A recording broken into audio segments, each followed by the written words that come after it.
आणि यानंतरची बातमी राज्यातल्या अशा एका योजनेची जी योजना राज्याच्या इतिहासातली सर्वात पॉप्युलर, सर्वात गाजलेली आणि लोकप्रिय योजना ठरली।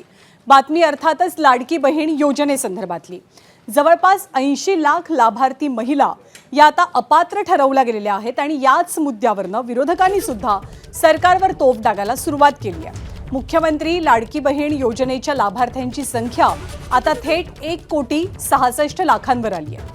यापूर्वी या योजनेत 2,31,00,000 महिला या पात्र ठरलेल्या, पण या मुद्द्यावरनं किंवा बहिणींची संख्या कमी होण्यावरनं विरोधकांनी सरकारला लक्ष केलंय। हळूहळू ही योजनाच बंद करण्याचा सरकारचा खरा डाव असल्याचा आरोप विरोधक करतात। विधानसभा निवडणुकीपूर्वी जाहीर झालेली ही योजना अनेक अर्थांनी चर्चेच्या आणि वादाच्या केंद्रस्थानी राहिली आहे।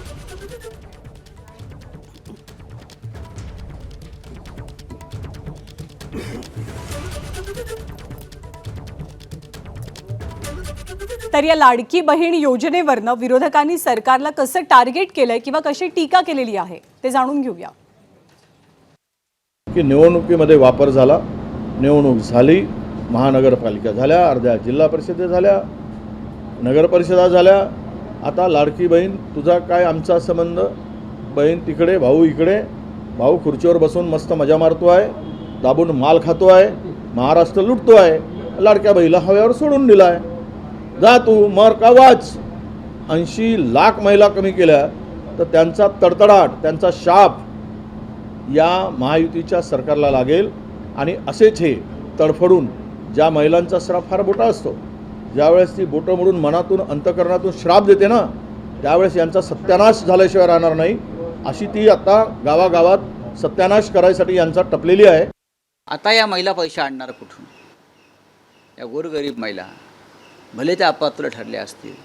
मला असं वाटतं की एकनाथ शिंदे जे लाडके भाऊ आहेत आणि देवेंद्र भाऊ आहेत, त्यांनी आमदारांच्या खासदारांच्या फोडाफोडीत जे पैसे खर्च करतात त्यात काटकसर करावी आणि या महिलांच्या वतीनं ती रक्कम तिजोरीत भरावी। तर लाडकी बहीण योजनेमध्ये लाभार्थी 80 लाखांनी कमी झालेत। या मुद्द्यावरनं विरोधक आता टीकेची झोड उठवू लागले। पण लाडकी बहीण योजनेसंदर्भात किंवा अपात्र महिलांसंदर्भात मंत्री अदिती तटकरेंनी काय स्पष्टीकरण दिले ते सुद्धा पाहूया। 4.5 पावणे 5 लाख अशा महिला आहेत ज्या 65 वयोगटाच्या पुढे गेलेल्या आहेत, जे वयाचं निकष आहे तर त्यामध्ये असतील। त्याच्यानंतर याच्यात सरकारी कर्मचारी ज्यांनी लाभ घेतला होता ते काही हजारांमध्ये होते, 14,000-14,500 असतील। त्यांच्याकडून वसुली जी आहे ही गेल्या 8 महिन्यापासूनच सुरू आहे।